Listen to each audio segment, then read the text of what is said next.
Bonsoir à tous, Vladimir Poutine est arrivé en Chine avec un objectif clair, montrer au monde que la Russie n'est pas isolée. Mais derrière les sourires officiels, les poignées de main et les cérémonies soigneusement mises en scène, cette visite révèle surtout une réalité plus fragile, celle d'un dirigeant devenu dépendant de Pékin. Depuis le début de la guerre en Ukraine, Moscou fait face à des sanctions économiques massives.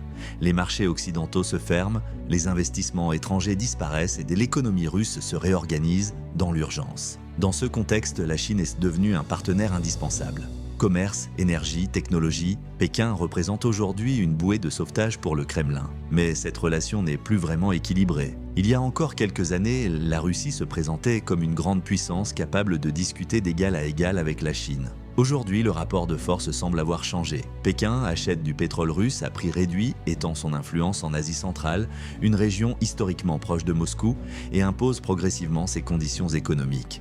Pour Xi Jinping, cette situation est avantageuse. La Chine obtient des ressources énergétiques bon marché, renforce son influence géopolitique et garde un partenaire utile face aux États-Unis. Mais Pékin reste prudent.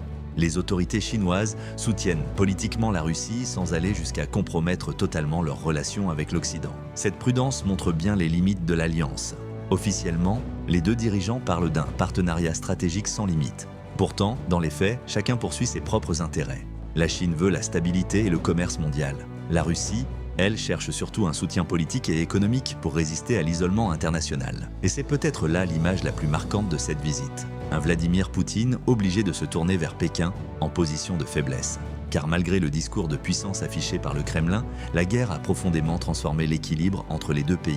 La Russie reste une puissance militaire importante, mais économiquement, elle dépend désormais largement de son voisin chinois. En Chine, Poutine cherche donc plus qu'un allié, il cherche une assurance de survie stratégique. Mais dans cette relation, il devient de plus en plus clair que Moscou n'est plus le partenaire dominant.